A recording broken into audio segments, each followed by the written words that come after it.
और शुरुआत सबसे अहम खबर से कर रहे हैं। भारत और चीन के बीच पूर्वी लद्दाख में एलएसी पर सोमवार रात हुई झड़प खासी बड़ी थी और ये बात अब खुलकर सामने आ चुकी है। इस हिंसक झड़प में 20 भारतीय सैनिक शहीद हो गए हैं। सूत्रों के मुताबिक चीन को भी खासा नुकसान हुआ है। उसके 43 सैनिकों के हताहत होने की खबर आ रही है। खबर यहां तक है कि चीनी हेलीकॉप्टर कल एलएसी पर मंडराते रहे ताकि अपने हताहत सैनिकों को ले जा सकें। इस बीच सेना ने आधिकारिक बयान जारी कर कहा है कि रात की झड़प के बाद दोनों सेनाएं अलग हैं। भारतीय सेना देश की संप्रभुता की रक्षा में कोई कसर नहीं रखेगी। राजीव रंजन है और उमाशंकर सिंह है हमारे साथ। राजीव, जहां पर झड़प हुई वहां पे अभी क्या हालात हैं और 20 सैनिकों की शहादत की खबर है, और कोई आशंका तो नहीं है कि ये नंबर्स ऊपर तक जाएं? और देखिए, फिलहाल अभी कुछ नहीं कर सकते हैं। सेना की ओर से जानकारी दी गई है, उसके मुताबिक जो है हमारे 20 सैनिकों की मौत हुई है। उन्होंने देश के लिए जान दी है।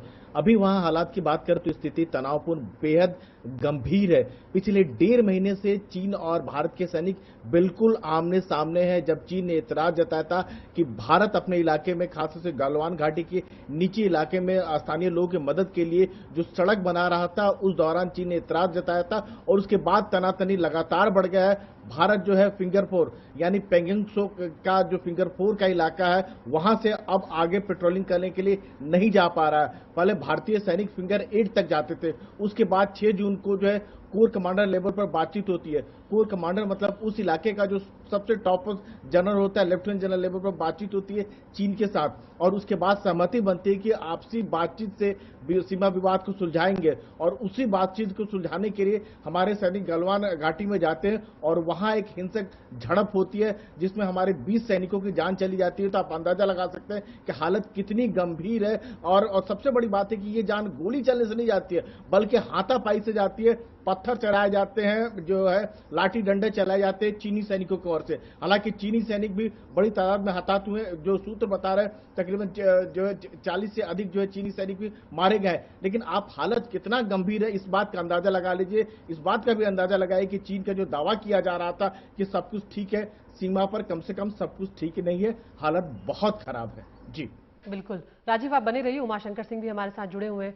उमा, पिछले लंबे वक्त से ये जो विवाद है ये हम देख रहे हैं। 1.5 महीने का वक्त हो चुका था। ऐसे विवाद पहले भी हुए हैं, लेकिन हम अपने ही एलएसी के अपने ही इलाके में हम सड़क बना रहे हैं, उसका चीन विरोध कर रहा है। लगातार अलग अलग हिस्सों में वो अपनी तैनाती जो है वो बढ़ाता जा रहा है। गलवान को लेकर इस बार उसकी जिस तरह की तैनाती थी और जिस तरह के संकेत उसकी तरफ से, सेना की तरफ से मिल रहे थे, साफ लग रहा था कि इस बार चीन के इरादे जो है वो ठीक नहीं है, क्योंकि बातचीत के स्तर पर कुछ और हो रहा था और जमीन पर कुछ और हो रहा था। ये सब जानने के बाद अब अगर हम बातचीत की तरफ आगे बढ़ते हैं तो मामला क्या इतना सहज होगा जितना पहले था, क्योंकि अब तो स्थिति बहुत बिगड़ चुकी है।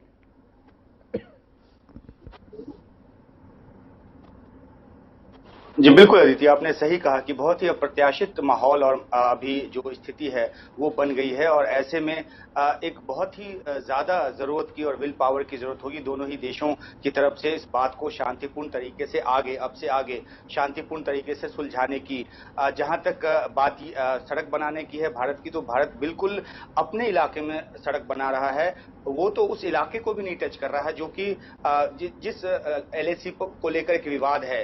लगातार हम इस बात को बताते रहे कि किस तरह से एक चौड़ी पट्टी है एलएसी, 4 से 6 किलोमीटर लंबी चौड़ी पट्टी है और उसके आखिरी सिरे तक चीन ये क्लेम करता रहा है कि ये उसकी टेरिटरी है और हम दूसरे सिरे तक क्लेम करते रहे कि हमारी टेरिटरी है। तो ये पेट्रोलिंग वगैरह दोनों ही देशों की तरफ से हमेशा से होता रहा है, दशकों से होता रहा है। लेकिन इस बार चीन जो है वो बहुत ही मजबूती के साथ आकर उस पॉइंट तक बैठ गया जहां पे पहले वो सिर्फ पेट्रोलिंग के लिए आता था। अब आगे बातचीत का रास्ता क्या निकलता है? मैकेनिज्म जो पहले से तय है 1993 के border peace and tranquility agreement के तहत, उसमें सैन्य और राजनयिक स्तर दोनों पे ही मैकेनिज्म तय है। जो तनाजे वहां बॉर्डर पे फ्लैग मीटिंग या बॉर्डर पर्सनल मीट के जरिए नहीं निपटता है, वो यहाँ पे डिफेंस मिनिस्ट्री के पास आता है और फिर सरकार उस पर विचार करके, और जो बॉर्डर डिस्प्यूट को लेकर स्पेशल रिप्रेजेंटेटिव्स हैं दोनों देशों के, उनके बीच बातचीत के जरिए मसले को सुलझाने की कोशिश होती है। तो अब जब सैन्य स्तर पे जब बातचीत चल रही थी, उसके बाद इतना बड़ा जो इतनी बड़ी जो एक घटना चीन की तरफ से कर दी गई है, तो अब राजनयिक स्तर पे ही इसको सुलझाने का सारा दारोमदार होगा। और ये भी देखना है कि अब बाकी दुनिया के देश जो हैं वो किस तरह से इस पूरे घटनाक्रम पे अपनी राय देते हैं। अभी जानकारी ये आई है कि अमेरिका ने जो है वो ये कहा है कि पूरे एलएसी को लेकर जो सिचुएशन है उस पर उसकी नजर बनी हुई है, और उसने इस बात को लेकर एक संतुष्टि जताई है कि दोनों देशों ने शांतिपूर्ण तरीके से इसको और बातचीत के जरिए इसको सुलझाने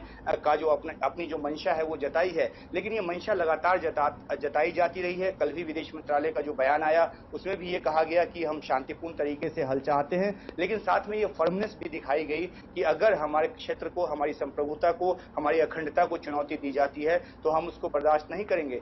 तो आज ये पूरे दिन ये देखना पड़ेगा कि किस तरह का एंगेजमेंट होता है, किस तरह की जानकारी उससे निकलकर सामने आती है, और चीन जो बिल्कुल ही एक ऐसा रुख तैयार करके बैठ गया है कि ये इस खून खराबे की हद तक पहुंच गया है, तो अब क्या वो उस स्थिति से वापस लौटने को तैयार होता है जहां आकर वो बैठ गया है। लेकिन उमा, यही सवाल आपसे था कि अब आगे का सफर कितना मुश्किल रहेगा।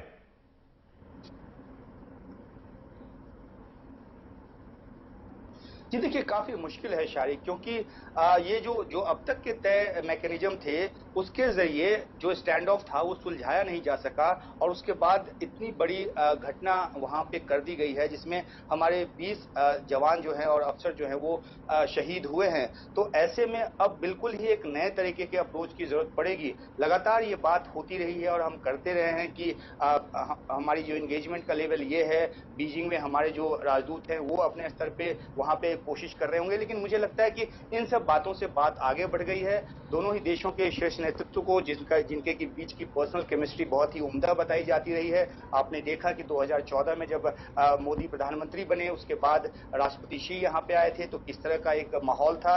उसके बाद वुहान में एक इनफॉर्मल समिट हुई, उसके बाद यहाँ भारत में एक इनफॉर्मल समिट हुई। तो दोनों ही जो राष्ट्राध्यक्ष हैं वो अपनी पर्सनल केमिस्ट्री को लेकर काफी बात करते रहे हैं। अब भी ये मौका है, ये जरूरत है कि दोनों ही आपस में बात करके उस बातचीत को नीचे ट्रांसलेट करके और एलएसी पे एक शांति का माहौल जो है वो बनाने में मदद करें, और जो यथास्थिति थी अब से पहले की उसको बनाने की तरफ एक कदम उठाएं और उसको सुनिश्चित करें। शारिक जी, राजीव, संक्षेप में आपसे भी हम जानना चाहेंगे कि ये जो वक्त लग रहा है, पहले भी बातचीत की जो बात है वो चलती रही, लेकिन कई जब पूर्व कल रिटायर्ड अधिकारियों से बात हुई तो उन्होंने कहा कि गुमराह करने वाली बात है, सरकार की तरफ से कहा जाए या जिस भी तरीके से इसे कहा जाए। लेकिन जब हम सोमवार को ये झड़प होती है, कल दोपहर में खबर आती है, कल रात होते होते आंकड़ा जो है वो पूरी तरह से बदल जाता है। 3 शहीदों के बाद सीधे 20 शहीदों की बात आती है। तो इतना वक्त आखिर क्यों लग रहा है बात को सामने आने में? आखिर किस बात के लिए इतनी देर की जा रही है? देखिए, जब चीन की बात होती है तो बहुत ही संभल के, सोच समझ के सरकार अपनी बात रखती है।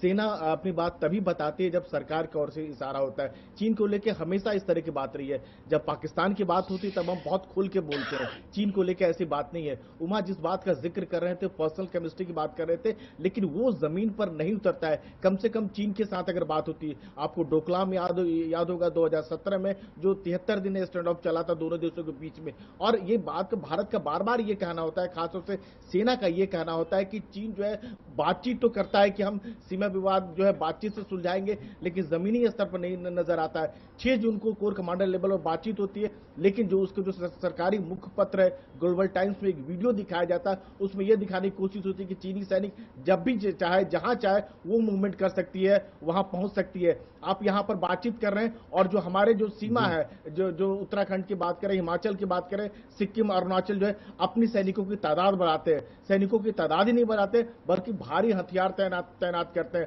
टैंक और तोप वगैरह तैनात करते हैं। तो आपकी मंशा साफ नजर आती है। चीन की खास तौर से बात है, यानी आप बात कुछ करते हैं और जब जमीन पर दिखाने की बात होती है वो आपको कुछ नजर आता है, एक दोहरा चरित्र नजर आता है। जी, चीन का शुक्रिया राजीव और उमा, आप दोनों का इस पूरी बातचीत के लिए। तो एक तरीके से अगर देखें तो जब ये पूरा विवाद चल रहा था अदिति, तो एक तरीके से एक फील देने की कोशिश की गई थी हिंदुस्तान में कि सब कुछ ठीक है, सामान्य है, बातचीत चल रही है, स्थिति नियंत्रण में है। लेकिन जो घटना हुई है उसमें 20 जवानों की जान गई है, वो देश के लिए शहीद हुए हैं।